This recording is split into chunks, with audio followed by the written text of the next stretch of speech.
Hi, book club members. I'm Jen. And I'm Keri. And this is Warhammer 40k Book Club, where we read from a crag. This is episode number 91, and our book is Witchbringer by Stephen Fischer.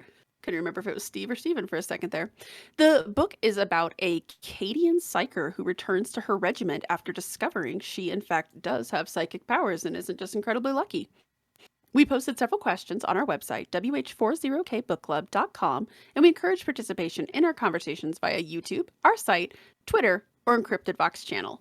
Spoiler warning. If you haven't yet read this book, definitely check it out before listening to this podcast, as we'll be discussing the book from start to finish in great detail. Let's dive in. As always, Keri, did you like the book? I did. I had fun. I really enjoyed this book, but I don't mind telling you guys that when I closed the book, my first thought was, that's better than like the last two horror, but that's a better horror novel than the last two horror books we read. What were the last two horror books we read? The Bookkeeper's Skull Okay. and that other one. I can't think of the name of it right now. So is that good? Yeah, that good. But my point being that I'm like, this isn't even in the horror line, and this is a more effective horror story. Those trees, That's not cool, man. yeah, That's not like cool. that's like getting really close to The Shining. Not cool. Yes. And no, I'm It not made the talking hedge about the animals movie. look tame. Hmm. Yes. No, for people who haven't read the book, if you've only ever seen the movie of The Shining, I highly recommend the book because it's so good. But it will give you a newfound hatred of hedge animals. And yes, I actually had some similar. It's kind of apropos because The Shining, anyways. There's so many parallels now that just then I feel kind of stupid that I didn't even put like all of those connections together. But when I was reading about the trees, that was the same thought I had. I was like, these are like way more aggressive than the hedge animals. Yeah, at least they only attacked that one little kid. You're not I a mean, psyker. You're fine. no, they attacked No. everybody. They don't care. Yeah, these don't care. They just kind of eat you. Like I am actually very fascinated by carnivorous plants in general. Like it's one of the reasons that I always say that figs are my favorite fruit is because they're metal. But like Venus flytraps and stuff, I am very fascinated by carnivorous plants, but part of it is I'm like, that is a horrible way to go. So it's Like really for flies and funny. stuff, like it's horrible. What's really funny is the last Horus Heresy book I read, Damnation of Pythos, had carnivorous plants. Basically, these plants weren't supposed to be, but because of the warp fuckery, right? Hmm. Uh, things were not right. So, like, probably the only part that was funny in that book was that they got attacked by these beasts, and the Raven Guard guy was like, "But they're not carnivorous. Look at them. They're supposed to be herbivores. Like, they can't move very fast." And they're like, "What does it matter? They're killing us." He's like, "But seriously, they should be herbivores." When they finally killed them all, they realized like what's happening to the blood, and they were watching it recede up the hill as the moss was absorbing it and then was coming after them. Like that's not cool. So it's kind of funny. I Oh just man. finished reading that, and then I'm reading this, and it's like, what is this? like, It's just like did, it was Killer Plant Week. did you guys have You know, like like a how there's talk? Shark Week? Right there you go. It's Killer killer Plant plants. Week. Honestly, I think killer plants might be scarier than sharks because at least sharks, you know that they're dangerous. Plants are Right. Like you wouldn't see a tiger shark and be like, oh, fuzzy. Yeah, like you don't think anything of a tree. No. No, not at all. And like one of the initial scenes when like she falls into the water and she talks about like a tendril coming out and grabbing her wrist, I was like, no, thank you. No. Unsubscribe. I got like really, really happy when she started setting fire to stuff like that. I was like, yes, burn it. That's the only way to deal with fish. I mean, that's what the salamanders did with this group on Damnation of Pythos. It's all they're good for, right? The flamer. Get the flamer. The heavy flamer. Oh, and there were some heavy flamers in this. There were actually, um, which I thought it was a nice mood setting. And so I'm from Colorado. We get mist and fog very rarely. So like actually, yesterday we had the snowstorm that came through, and I all of a sudden I looked out my window and we were in Silent Hill. And I played a lot of Silent Hill games back when they were a thing in the early aughts. Um, I don't like fog or mist. Like the whole concept of it is a no on me. I it's just not natural. So this book, like having these carnivorous plants and this just oppressive fog and mist everywhere, and also living in a dry climate, the concept of being like in mist all the time. This book hit a lot of my deeply uncomfortable, where I was just like reading it going, no. So where I am in Texas, we do get some fog, Hmm. not a lot, but I have been walking around. There's a lake near where I live, and I'll walk around it in the morning sometimes. And one morning, a fog did set over the lake, and it's very easy for it to get misty and stuff over the lake. And it did get so thick, I could only see a few feet in front of me. So I had to basically look down at my feet so I could make sure I was on the concrete and not walking towards the lake, walking towards the street, things like that. And it didn't last very long, like maybe 15 minutes, and that was terrifying. It is I think it hits something in that lizard part of your brain. It is deeply unsettling when you're in it. Like I know that people from like New England are probably like Or we Seattle. don't we don't get it a lot here. It generally only when a storm is coming through, and it yeah. So this book hit a lot of my I don't like this. I hate the idea. Like they talk about them marching through basically what is a swamp or a bog. Um, I couldn't. Okay, so I'm reading it. It's not like I'm reading my book in the bathtub or anything, but I felt wet the whole time. Like I couldn't get dry. Like it just right, mentally was like, kind of like when I was reading Kazerkin, I was so thirsty the whole time. I was right. drinking water the entire time. This, like, I just felt wet. Like the whole idea of just being damp and sleeping in your clothes on the ground and you wake up still damp. That's why I hate camping, y'all. All right. I've been camping a couple times and you wake up wet. You have this wet feeling on you, but to have that constantly because of the mist and everything, just no. No, no, no, no, no. All I all I could think of, and you understand this now because you've come to some of my daughter's hockey games. My daughter plays hockey. There is no funk like hockey funk. There just isn't because the gear is constantly wet and then it freezes and then it gets wet and it melts and then it freezes and it gets wet and it sweats and bleh. It has a smell to its own. She's not And that's lying, all I y'all. could Like seriously, like I thought she might have been over exaggerating until I think it was like the day 3 of a tournament because now the girls are really the uniforms are really unwashed, and it was the boys actually walked by and I went, oh my god, like I was about to gag on the smell, and oh the girls. Jen was like, oh yeah, it's a First thing. time. First time. Exactly. But that's like the whole time I was again, as I said, this book made me deeply uncomfortable like on a lot of levels. And that was the thing. I was like, I can smell these people. It smells like my daughter's hockey bag the whole time. So I know we've talked a lot about like the atmosphere and stuff. Any other like parts that really stood out to you? A lot. What really stood out to me was actually, her uh, thought process on, how she was a soldier, going from a soldier to a psyker. And like one quote that I did write down that just like it just kind of struck a chord with me because it makes me ask these questions why, and a bit, but like. But she says very early on in the book, she said the mind might be strong, but it dwelt in terribly fragile vessels. And it's just like, and talked about how, she was muscular and strong and how she's become this wafy thing who looks much older than she is. And part of me is like, okay, so why is that? Is it partly because you're in trances all the time and therefore aren't using your muscles?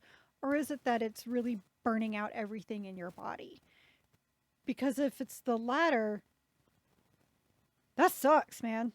I don't care how powerful you are. That sucks. Right. That yes, I loved all of that concept of like just how much she's kind of not emaciated, but bordering on emaciated. And just that idea that, yeah, like these psychers in general, they're like light bulbs. They burn really bright and then they just fizzle. They don't have longevity on their side. Um, it makes the and whole thing super cruel. it Especially when you think does. about the black ships, and about, that, oh, lucky her, she wasn't one of those thousand picked, right, to feed the emperor. She gets to go out and has to have a leash basically embedded into her skull. Hmm. She's not allowed to go Well, anywhere and one of the other without things, orders and has to be under right? constant with the Scala. And the Scala sounded wonderful place to hang out. Oh, it sounded lovely. The Um, guards were just so kind and nurturing and understanding. and you understand, right? Because they have been taught since birth that the word and look, we one of our favorite quotes from that Dragon Age presentation we went to years ago was when they said that magic is dangerous and people are flawed. And that's the warp in a nutshell, right? Mm-hmm. The warp is dangerous and people are flawed. And like how many stories have we read where like a sanctioned psyker or a navigator or a why can't I think of the other guys right now? The astropath? Astropaths, thank you. Like they're fine, and then they're not. They're just not. Like I think back to Knights of Macragge when they have to go and find the navigator who up until that point had been fine.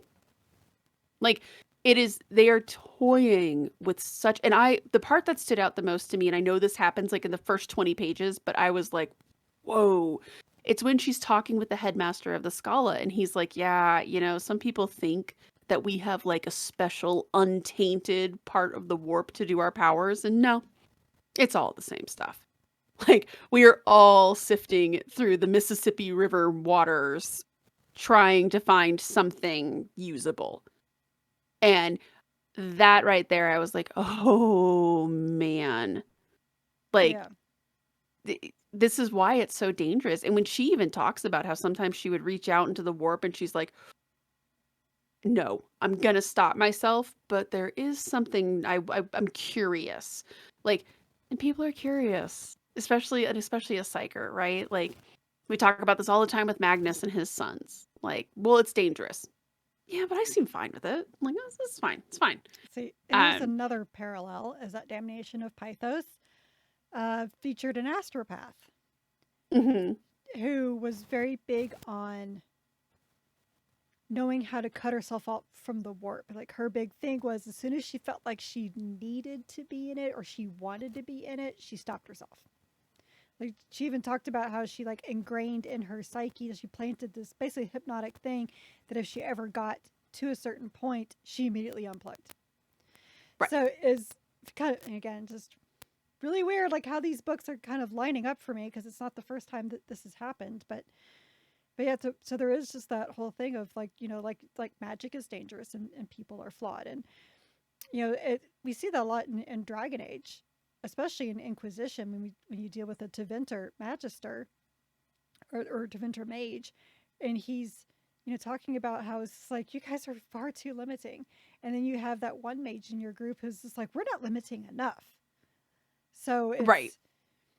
it's a very interesting dichotomy, especially with going Mhm. because like they need these sanctioned psychers, but they don't trust them at the same time. It's a horrible existence to be a psyker of any kind if you're a navigator, an astropath, or a sanctioned psyker. I mean, the only psychers that might get any respect are the Inquisition, and oh boy, they're a fun bunch. Right.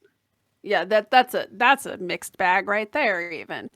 And this kind of dovetails nicely into the other question because I feel as though this book spent a lot of time really unpacking how sanctioned psychers work. Hmm. Like, and I think one of the ideas that I really liked, because initially, early on in the book, when she talks about reaching out for the Astronomicon and listening to the astropathic choir, I was like, you're not a navigator. And then it dawned on me that similar to your astropath, like that's her anchoring, Hmm. right? It's like, okay, I'm about to go into this horrible place, literal hell, the warp. Um, but I will ground myself and I will have something that can pull me back out, something to keep me focused. Like I loved that whole idea that you need to know where the Astronomicon is because you're going into darkness here.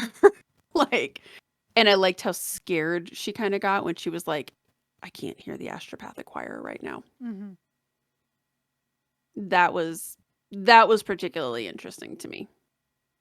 Well, not only that, but like, how the bridle worked and really what its purpose was. That it wasn't just to keep her under control. That's one part, but it actually is there to kind of absorb psychic energy. It's like a little psychic energy detector, and it protects people around her because it absorbs some of the attacks so that she has time to protect everybody. So it's kind of interesting how it's this give and take thing, but at the same time, like, yeah, well, what's powering it, right? Kind of like Right? the headmaster of that Scala. Yes, what's powering your chair? That's horrible, by the way. Yeah. Yeah. You know, one of the things that I always say that I like about the Warhammer 40k universe is that like it's that meme, right, with T'Challa when War Machine bows and he's like, we don't do that here. Right. So when people are like, well, who are the good guys and who are the bad guys? We don't do that in Warhammer 40k. Like Right. everybody's very gray. Is the Imperium and a careless fascist regime that chews its people up like a meat grinder? Oh my god, yes. Mm-hmm. Um, is that marginally better than chaos? Like, I mean, yeah, Yeah. depends on your argument. Um, Well, I'll put it this way. We can't guarantee on the Imperial side that when you die, you go to the Emperor's side, right? We can't guarantee that, but we know for a fact what happens to you when you die on the Chaos side, right? So I think I'd oh rather yeah, take the unknown versus no. you're right. Then question mark. Mm. Um, the thing that I really liked about this book was that nobody really was what they seemed. So like No. And the thing is, like like, I you was made so many assumptions and then you were you like, you probably did this oh too, where you're like, oh, I know this. Like, I know this. It's so obvious, and you so disappointed, and then it wasn't that. So I was like relieved, and I was like, I did not see that coming. yeah, like a good example is with when she confronts Restrepa in the place with the Witchbringer. Hmm. And you're like, mm-hmm, here we go. And he's like, no, listen to me. And then all of a sudden, again, it's like that moment where when you're changing a padlock and all of the tumblers, Right. it was like, oh God, their hostility and hatred towards her makes sense now. We're gonna talk a lot more about them later, but like the head of her Scala, he seems so callous and cold. And then you discover he's like, look, like his job sucks. And he Right. does have a little bit of warmth to her, but it is like I make like he's a light bulb manufacturer. Hmm. He builds disposable things that burn bright and have pretty awful lives. Like one of his quotes that I really liked when he was like, "No, I don't think any weapon enjoys its forging, but it enjoys breaking even less." Like that was a great quote from him. Um And just I loved that again, nobody was what they seemed except for Erin, right? I mean, obviously because she's our main character. She's the protagonist. We have to get to know her. Um, No, did but you like her? I was about to say, like, no one's at the scene. Turned out that Colonel was a blank. Did not see that coming. I was like, like, wow. Just Just suspect about the 2/3, 3/4 mark, I suspected something was off with him. I was like, oh, something here is not like there's definitely something else going on with him. But yeah, when she talks about when she's standing in front of the Witchbringer and all of a sudden she's like, there's like this black space coming in and the demon was scared. And when she's like, "Oh, it's a bloody blank." And it explained so much about him too though. All of a yes. sudden you go back and you're like, "Oh, no." This Yeah. explains so much and his whole thing where he's like, "No, I'm just releasing it." I didn't see that coming either. I fully thought that he was like, "And we'll take over the world." No. Nope. He didn't care. He's like, No. I like I loved it when he was just like when he killed that one marsh priest and he was like, I've used you just as much as you've used me. And I'm like, well, how? Then, oh, he's a blank. Okay. And it also, and you know, when he Exactly. talked about how he hated being around the marsh priests or the witches, and you just figured like, well, nobody likes being around them. Well, that makes even more sense. Right. Well, and we have a lot. I have a lot to unpack with him too. But let's start with Erin. Did you like her as a character? Did you like her in this, not necessarily a leader, but in a leadership kind of role? I did like her. I felt bad for her.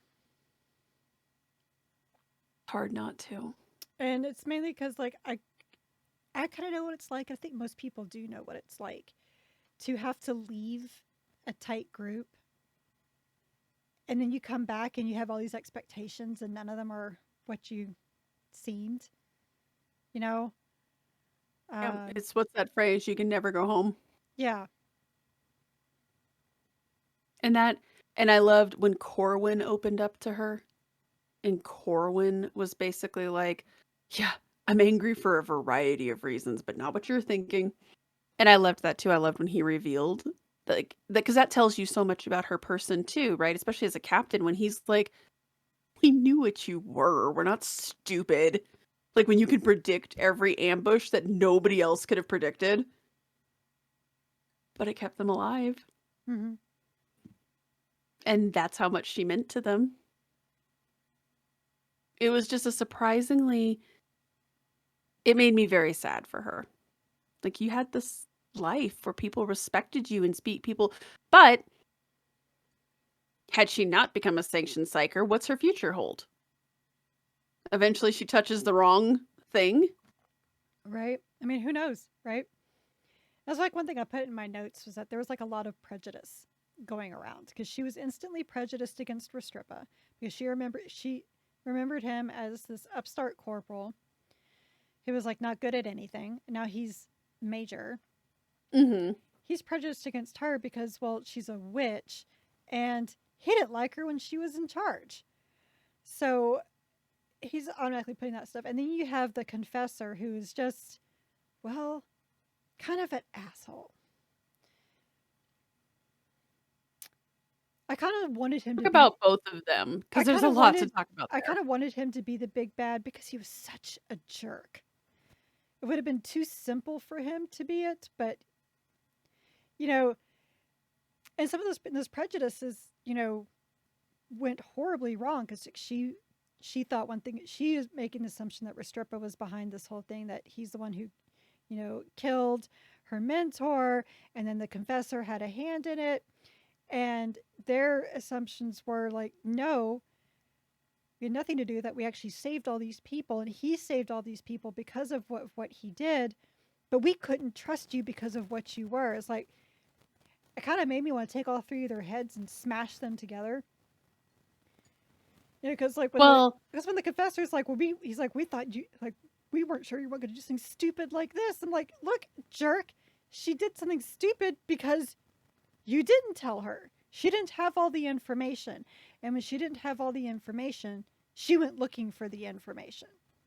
right, because she is intelligent, Mm-hmm. and because, and yeah, like that was the one thing I wanted to grab him. So let's talk about them in general. Like I loved the concept. First off, I love the concept that Restrepo was, he was kind of a douche, but he wasn't a bad guy. Mm-hmm. He's just one of those guys. And we've all worked with people like that, right? We've all worked with people who have huge egos, maybe undeserved. Um like we've known those people. It doesn't make them evil. Nope. Doesn't make him part of this overarching plot. And when he reveals it, he's like, "Yeah, your mentor asked me to kill him. Calypso begged me to do it because he knew what he was." Like, and then you have Libertinum, who I'm going to be honest, I would not have enjoyed this book had he turned out to be the big bad. Like, if he would have been like, "And I've been controlling it the whole time," would not have enjoyed that. No, I But like I said, I you're wanted him right. to be because he's such a jerk, but I'm glad that he wasn't. But I was happy that he was the one who killed that girl that made the colonel turn. Well, but again, that goes back to the gray thing, right? Right. Is he all good? No. No, just like with like the whole concept of the hound from the Scala Master, I was like, Mm-mm. that's messed up. That's what I was saying earlier. Like that's not right. That's not right. And then same thing with this guy. Like but again, executed a small girl who was showing off because she didn't understand her psychic powers, right? But like, it's so dangerous, especially on this planet, right? Like, you can understand everyone's motivations, good, bad, indifferent. Like, you made a bad decision. I I had a lot of mixed feelings about him, but in the end, especially when he saves her to kill Mm-hmm. that, yeah, like again, not a just because you're a bad guy doesn't mean you're a bad guy. Right. Um, yeah, not a bad dude. Not a I got very villain. He's a frustrated. bad person, but he's not a villain. Correct. And I was with you on that. Like, I wanted to just grab him and be like, okay, you didn't want her to do something stupid, so you acted in the most hostile and, but again, And this is one of those like in double-edged secretive swords. ways. Right, like you guys were clearly conspiring something. Like you could have, like you might as well have just put like a sign on the back on your back and been like, ask me about my conspiracy. Um, but again, here's the thing where I go back and forth because I was like, God, of course she was going to do this. You just get, but wait a minute. Had you told her what had happened, would she then go the other way and be like, oh, yeah, yeah, okay, I think I have a plan of how I can solve this, though? You don't know because Restrepo remembered her as kind of being this cocksure, devil may care kind of captain. So this idea that like, yeah, no, if we tell her what's going on, she's charging straight in there. It's definitely one of those like you can see both sides of the argument of not knowing. However, since we did see how it played out, Right. could y'all have I maybe still just been say a that. smidgen subtler? I think, but Restrepo, you could tell there was moments where he, like, you could tell he wanted to kind of come clean and wanted to talk, and then she was kind of the jerk because she's Mm-hmm. like, I'm gonna go probe his mind. You know, that was stupid. The confessor, though, I got nothing on him. He just had his prejudices, and he was like, nope, I hate them all, and I'm not gonna Yep. tell her because she's obviously too stupid to do any, to know any better because she's a witch and suffer not the witch to live and blah blah blah blah. Right. It's always one of the great conundrums of the 40K universe is that again, for understandable reasons, they demonize anyone who can utilize the warp. But like the Imperium doesn't run without people who can utilize the warp. Like without navigators, you're not going anywhere. You're gonna be like the Tau traveling through real space. Or Emperor can't. There's no Astronomicon. Right? There's no Astronomicon, which, if you don't have it or astropaths, are you gonna send a carrier pigeon through space to get messages through? Like smoke signals? What are we doing here? The Aldous lamp is the correct answer. Smoke Um signals, you say? well, And that just doesn't hit the vacuum of the void. Crap. I was gonna say, like, maybe after the planet is just completely taken over and it's like the smoke signal coming off from that's a charred planet. I think they're in trouble. The beacons have been lit. And Gondor probably needed aid, but it's too late now. By the time we got the message. but and because a lot of them, they don't know about the Space Marines. I think Space Marines are a myth half the time, so they don't know that they utilize the Librarius either. But again, like Nobody knows without about the this Grey stuff, Knights that are all psychers because they kill everybody. you're right. They have a zero tolerance policy on that. Yes, they Um, do. But they but just don't again, weld them into like their apartments. They just murder them all. right, and that's what kind of was really funny about this book. Like funny or not funny is like the idea that well, we killed the demons, so their Well, chief export just dropped precipitously. and I guess we don't care about this planet really anymore. of course, the thing is when they realized what the Witchbringer was, and they're like, that's why they built the structures like this because I was like, man, that is such an Imperium thing to do. I was like, this is a bad thing here, but we get good things out of it. So a key resource that we need It's but hate. started, this was a little while ago, I started to replay the Space Marine game. And it's kind of fun replaying it now that I actually know about this universe, because things make a little more sense to me. Like the very beginning, it's like there's a planet under orc invasion, and they're like, basically, they just said it's a little more, diplomatically than I am, but it was basically like, why should we bother saving this planet? Ah, crap. They have a Titan factory there. Well, okay. We'll send in people It's to useful. save. Yeah.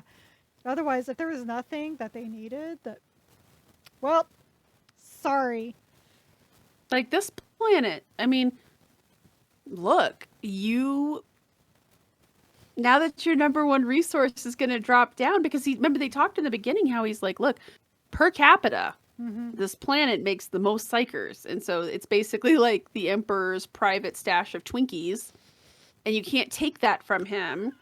And now that we have, now they're going to get like one Twinkie, like every million births. I don't know what the ratio is. Sorry. Was unexpected. I did not mean to refer to humans as Twinkies. It's a big Twinkie. Emperor's private stash of Twinkies. I am why we can't have nice things. I like to point that out. See, now I'm just going to imagine the Emperor, like, underneath his throne. He's got the emergency under the covers, reading some books. Right? And why we can't have nice things. Every now and then he, like, wiggles the corpse. So he's still up there. I don't want the cake. I just want the filling. Squish, squish. It's appropriate because Twinkies are oily and gross, and so are people after they've been on the black ships. It takes a bite and then sucks out all the filling and then eats the cake. Right, exactly. He would be that person who like squeezing it off the bottom. Yeah, the Twinkie vampire. I'm so sorry, you guys. Oh my God. Again, why we can't have nice things. But like, and that kind of made me sad too, is I'm like, your sole value as a planet was that you have a demon living here that's basically making psychers. Yeah. Ouch. So I was like, oh well, guess we'll overlook That's a rough hand to be dealt. Yeah. Like that was, and then I feel like there was another book we read last year that kind of had something similar. There was like bad stuff going on, but because it was like a big export, they ignored it. How? I don't even remember now. Could be. Because, I mean, it is a common theme, right? Is like, what is your value? Because in a universe of untold billions of planets with billions of people, what do you do for us lately? Like, what do you provide? Like, if you're like, oh yeah, we're just like a really cool planet, and sometimes we send you troops, and that's about it. Like, that's nice. You're very low on the priority list. What is it you say this whole concept do here? Exactly. Like, well, and I like the idea that there's some administrative person who is running the numbers on that. And what is the value of your planet? So like this one's just like dropped. And it's weird because on one hand you saved the planet, but you also kind of doomed the planet. So speaking of the planet, I know one of the things we discuss a lot is the Emperor a god? Yes or no? This kind of like at first, like, so she's using her psychic powers to hold the demon at bay. But I did like when she kind of starts looking and she's like, it seems like the places where they don't have problems is around old imperial churches that haven't been desecrated. And when the priests are like, it's cool, we will pray and keep back the mists. I was like, oh, that's very interesting. And then when she's facing off against the Witchbringer, which we'll talk more about later, when she talks about all the spirits coming out and they don't even remember who they are, but they do remember worshiping the Emperor. I thought that was beautiful, but I was also like, this This is pretty much stealing that whole conversation, isn't it? Not that we haven't read a dozen other books where we've said that exact same thing, but I did like just the reminder. There's some power there. Well, not only just, the tarot. Oh, you and and I'm sure you felt the exact same way I did, but I wanted a tarot deck so badly after reading Awakenings and then Yeah. now reading this. I was like, I need this. Maybe not psychically attuned. Well, I mean, we can't do that. But, Yeah, that'd be bad. But like see-through cards, I think would be really, really awesome. I would 100% buy with a nice little velvet pouch. right? Yeah. Everything about this made me just want a tarot deck. So please make that happen, Games Workshop. Tarot decks are fun.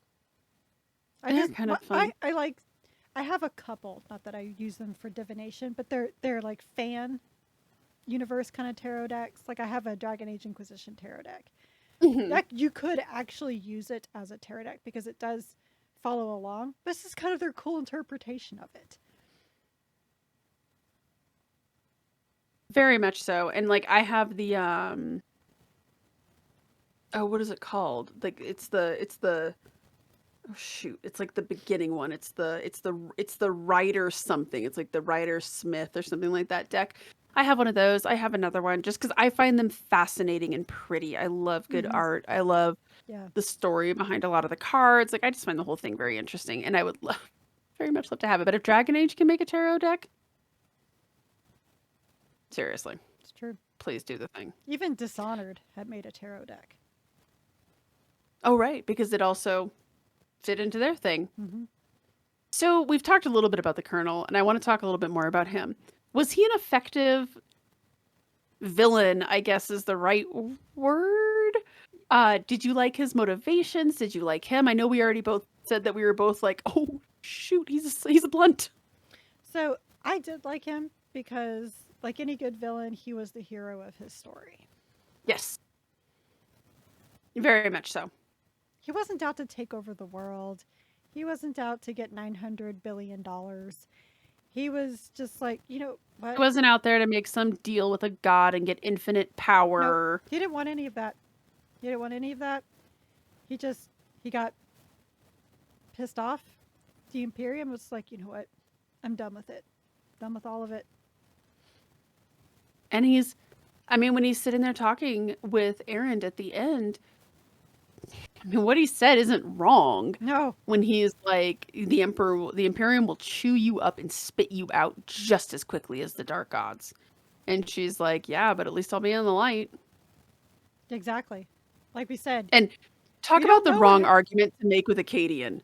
Like, Right. the Acadians are like, yes. Like, maybe the only worst person would have been the Krieg, maybe.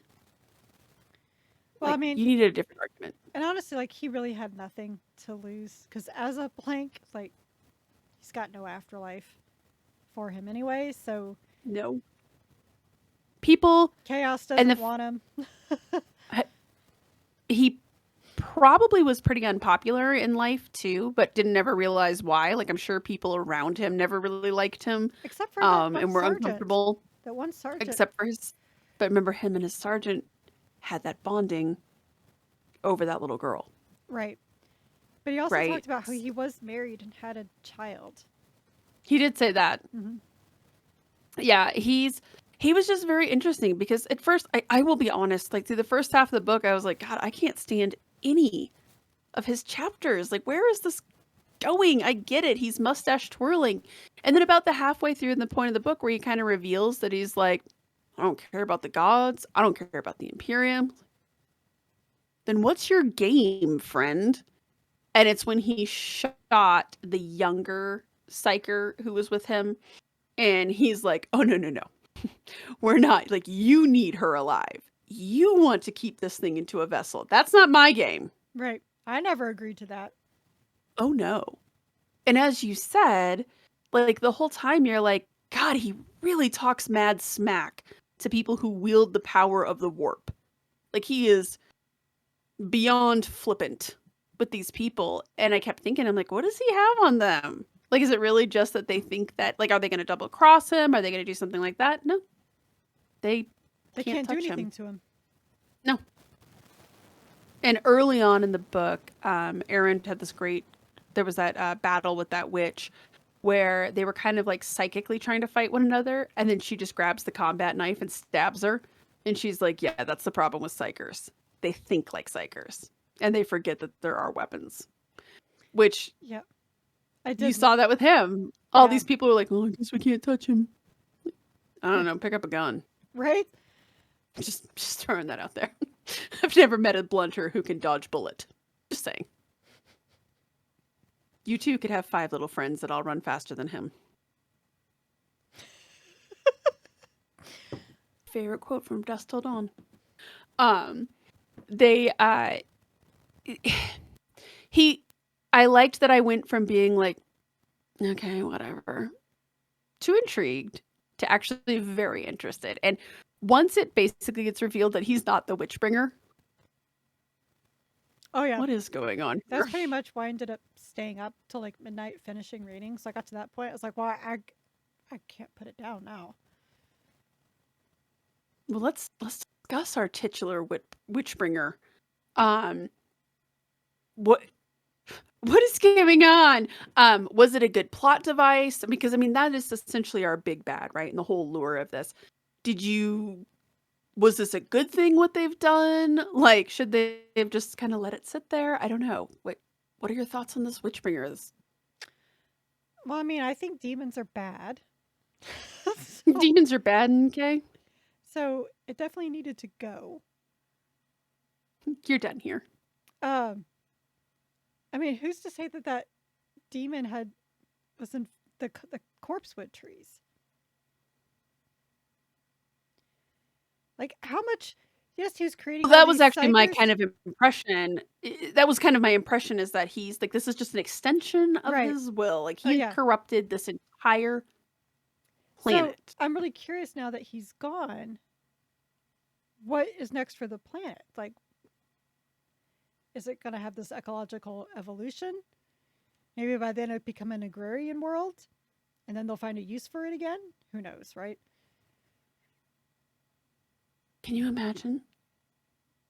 Like, exterminatus is not what they're going to have to do, but they're more or less going to have to, like, burn the whole planet. Yeah. You can't have thousands upon thousands of corpses sitting in a swamp with carnivorous trees. But do the trees, once the demon's gone, are the trees just like, oh, we're just trees now? Or do they just disintegrate? Yeah, I would think that they would just disintegrate because they were what's pulling the souls to the demon. Like, right. In some ways, for the demon, I kind of wanted to be able to explain to this thing, like, had you just been chill, you could have just kept amassing power on this planet. You could have just, kept on sucking souls out of people who, like, slipped in the marsh. And eventually you would have just been like a Unicron type thing, where you're just this sentient planet, more or less. I understand that Unicron is a robot, but anyways, work with me here. If you watch the Michael Bay movies, Earth is actually Unicron. Those movies don't exist, so I don't. We're talking about the cinematic masterpiece from like 1987, featuring the 2 parts of Orson Welles and Leonard Nimoy, because Welles passed halfway through the filming of the movie. And you can very distinctly tell when Nimoy takes over the voice. But like, you could have been like this giant demon planet, and you just could have kept going on and like maybe luring psychers, have a nice snack yourself. Like, essentially, you had your own Twinkies everywhere. You had your own Twinkie supply, and you just got greedy. But maybe that's the nature of demons. I don't know. Like, I had very complex feelings when they killed the demon then, because obviously it's a good thing, right? Like, okay, good, awesome, cool. But I was also kind of like, was it worth it? To the demon, obviously. Like, Witchbringer, was it worth it? Now you gotta start over. Well, do you know how hard it is to grow all those trees? But is it really the demon's fault that there was that cult that decided to like go nuts and have the demon like inhabit something? Or is it the demon giving them the ideas to give them a vessel to inhabit? Because if that's the case, then the demon was pretty stupid. Because, like you said, he had a pretty good gig going on. He had a thing going on. It's like the whenever you go back and you learn about like scams and stuff like that, and you're like, all you had to do was not do this. Like Icarus, you flew too close to the Astronomicon. Um, I don't know. Like it, or is it like, do you imagine like somewhere part of the demon is like, oh my God, these freaking cults, please stop. I'm fine. I'm actually quite content where I am. Just amassing power. I did think it. He was happy, kind of being the boardwalk comatose guy from Dogma. Yeah, exactly. He's just like, I'm just chilling. I'm getting 3 square meals a day. I'm good. 3 hots and a cot. I'm good. They I don't know, and I liked the concept. I thought the whole concept of it was very fun. But that was the only thing when I got to the end is I was like, huh. Is this how you saw this going? Did you really think? I mean, I did love the whole idea of like, dude, like half of your personality is comprised of dead psychers who once were loyal to the emperor. So, you know, the real treasure was the friends they freed at the end. Something. I don't know. But what happens next? I mean, her last line of the book is pretty prophetic. Because if you recall, she kind of goes into this coma. She talks about how the warp kind of swallows her whole. And then her very last line is, it showed me the way the Imperium breaks. First off, can you even trust anything a demon tells you or shows you? Well, can you trust anything that you see in the warp? There's the other question. But we can interpret that in so many ways, too.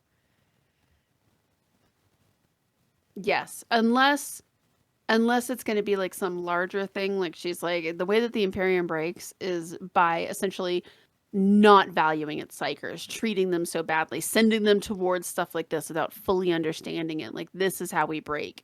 Or is it just that, yeah, with that rift open, all kinds of things. Like, I also interpret it as somewhat as, say the Imperium breaks, because the Imperium, as long as they get their omelet, they don't care how many eggs they have to break. 100%. How long is, with this whole demon there, trapped in the center, like how long is, like they knew about it, but they were cool with it because resources, yo. How long is that going to be that kind of attitude able to sustain them? And we see that, like whenever we have a book on Terra, we see that all the time. They don't care what happens. As long as they have their result, they don't care how they get there. The end justifies the means. Well, you know what? That's going to break the Imperium. Yes. This whole concept of whatever it takes, just throw bodies at it. And this whole concept of, and that was the other thing I was thinking about, is like with this planet, like you have expended thousands upon thousands of soldiers to try to get this planet back in line. Like we've talked about this a lot with the Imperium, especially with the break of the rift. Like, it's death by 1,000 cuts. You were just going to spread yourself so thin, and for what? Like, part of me, yeah, this essentially this planet was sending feelers out to try to find a vessel for it so it could get off the planet, right? But like, was this really that big of a thing? Again, with the countless battlefields and the countless important planets, we already know there's demons out there walking around. Like, I'm not suggesting that, you should just let it go. But I also kind of maybe am like, what would be the worst thing? We've got Catan shards running around free right now. Yeah. Is that how the Imperium breaks. Is it because like, and that was the other thing I was thinking of is I'm like, well, Secrets? The hmm? secret's gonna break it? Secrets, lack of communication. There's There's all a these ways that the Imperium could break. very loaded phrase I mean, honestly, it's kind of amazing it's even held together at all. And I think for that's 10,000 years. and I think that's something that's what Reboot noticed when he woke up. I was like, what the hell did y'all do? Y'all have run this place to the ground. Right, but I know things were kind of messed up, before I went to sleep, but we were on the way of improving and y'all just kept everything stagnant. Like, yeah, they did. Like everything is kind of held together with duct tape, spit, and prayers. pretty much. But that's also kind of one of the prices they pay for being so large, right? Like when Well, you I don't mean, have the let, Primarchs. let's talk about the empires we've tried to have here on this planet, right? Right. Why did the Roman Empire fall? Because it was so big. It was so big it couldn't take care of itself. Why did the British Empire fall? Same thing. They said the sun never set on the British Empire. Oh, the Ottoman Empire got too big. Everything implodes in Yeah. on itself when it gets to be too big because you can't have one small governing body take care of everything across a planet, much less planets. And that's actually, something that, you know, uh, universes like Halo will cover, how they're stretched so thin that the outer colonies don't want anything to do with Earth. It's like kind of the same reason why we revolted from Britain. We don't like you guys across the pond telling us what to do and taxing us. It's the same thing like in Halo. The outer colonies like we don't like you coming out here and taking our stuff. We have nothing to do with Earth. Same thing here. You guys are just coming in and taking all of our stuff, and for what? So we never get Right. to hear from you guys, except when the stuff's not coming. Like that's not Pretty sustainable. much. It's not sustainable. It's not sustainable. And like I think about just like even on a smaller level, like when you look at like corporate America. Do you ever work for a company that has more than 20,000 employees? Oh yeah. Like things move at a snail's pace. Nothing gets done. There's 16 different layers of bureaucracy, but it's just because that's the price of running something this big. And yeah, all of a sudden you're like, yeah, our management does not care about us. You are employee number 6,432. Period. I think you have a serial number, basically. Right. Um, Governments, right? Like how bogged down does this all get? Maybe that is. Maybe it's just like, look, we have expanded too much. This isn't we because the Emperor's vision for the Imperium had not only him at the helm, right? And the And he Webway project well that would have made it a little bit honestly easier. the But you emperor also had the Primarchs. you did have the Primarchs, but also with the emperor as well. He's such a powerful psyker. He could have held everything together. He probably could have. And it's really, if they're using the webway, which was his goal, right? Was that we're going to use the webway to do everything and we don't even have to touch the warp. Um, you don't have the unpredictability of like shipments and stuff like that. And Thanks, Magnus. it- thanks, Magnus. Thanks, Erebus. Um, like there's so yeah, exactly that face. Um, there's so much that could be interpreted in that phrase, and I think that's one of the reasons that I like it is that she didn't even have to have like a specific vision, right? Of like, oh, and this is how we're gonna kill the emperor. Um, just yeah, like I have seen where our problems are Oh, the Imperium. and laid them bare. The death of the emperor is not what's going to break the Imperium. No, again, they are spread too thin Yeah. by a lot, and this was an interesting book because one of the things I like about the Astra Militarum books is that you really do get to see what it's like to be one of those untold billions, right? Who are also serving in the Imperial Guard. Mm-hmm. And but this book, the characters I felt like had more agency than like in some of the other books that, and I don't, maybe agency is not the right word, but like some of the books that we've read, like a Steel Tread is a good example. Huge, big, bad, huge plan.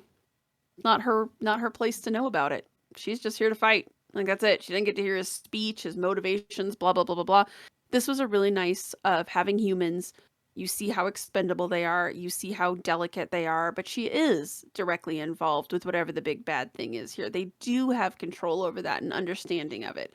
And I just really liked the overall tone, the style, the characters. I thought this was a really good way to start off a new year. Oh yeah, probably like we said.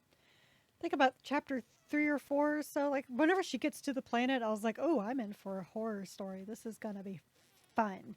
And it was an environmental horror story, which I prefer those over anything. It's one reasons why I have such a soft spot for the video game BioShock, is that it was such an environmental horror story more than anything else.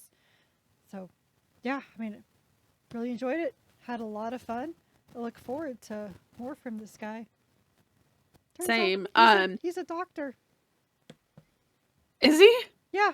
Nice. Yeah, he's a physician. Where was that? Damn, good for him. Resident physician living in the U.S. Pacific Northwest. Oh, then I say again, good for him. He, yeah.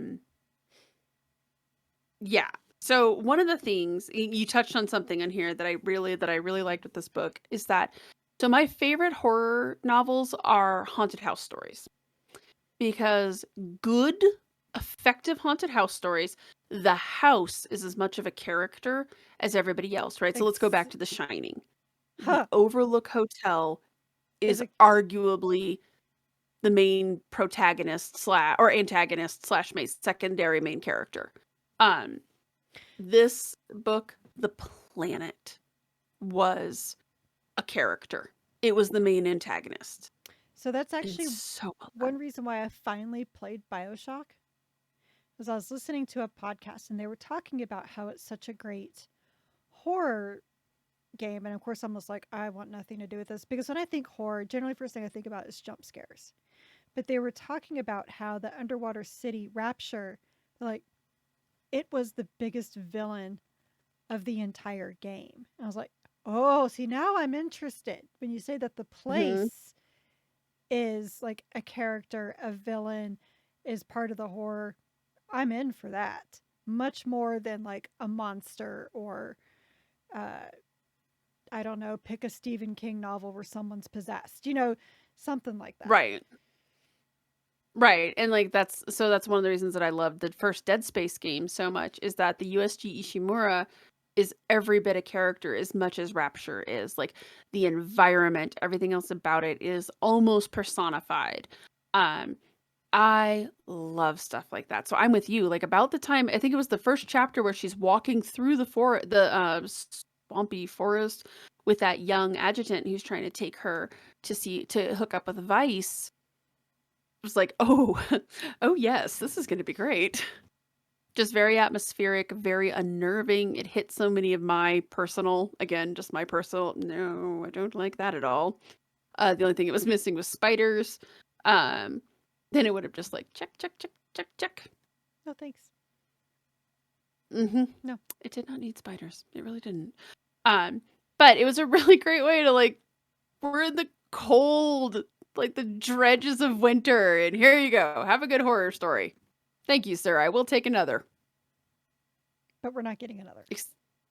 Oh, we're not getting another because we're actually digging back into the Wayback Machine. Not once, not in one way, but two ways. Because we are going to read Chris Wright's War of the Fang, which I almost dropped because this book is way heavier than it looks. Yes, very heavy, but very I pretty. Oh Very god, it's pretty. so pretty. So Battle of the Fang, I think published back like in 2016, and this actually takes place in M32. So this 2015, because I filled out the book in our library today. The original was like excellent. May something 2015.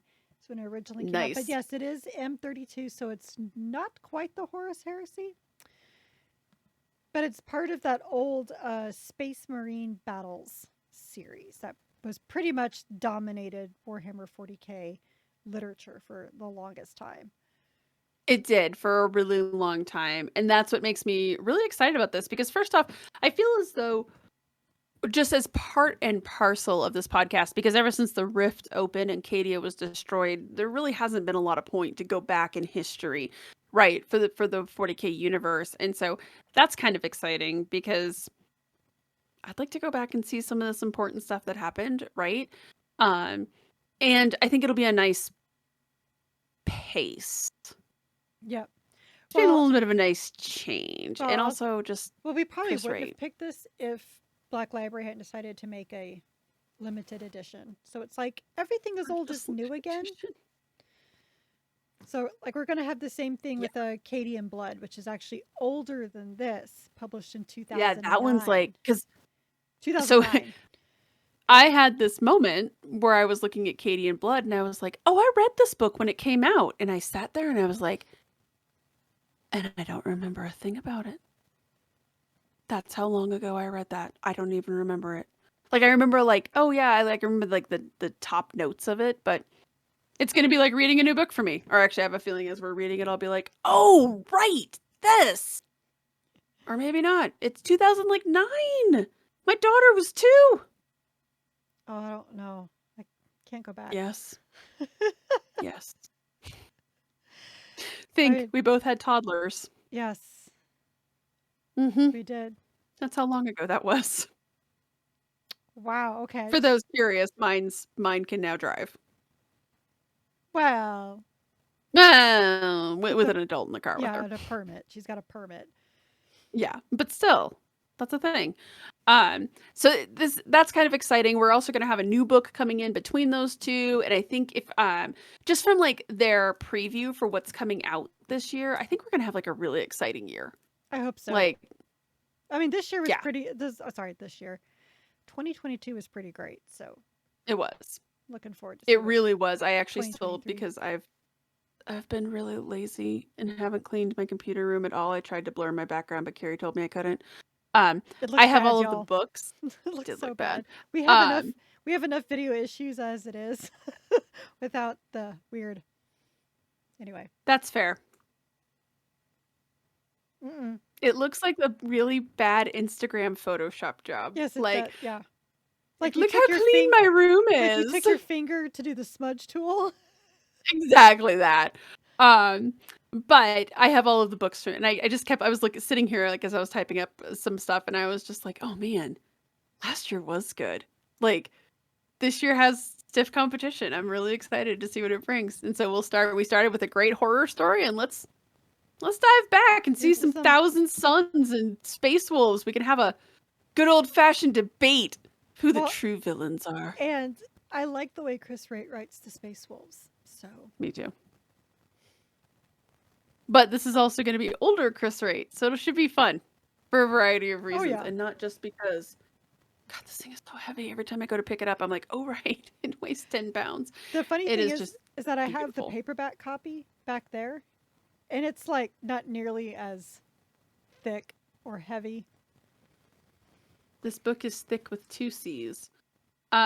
We have the original book as well, and I'm pretty sure my husband read it. I don't think I did. I wasn't as into the Space Marine Battles books as he was.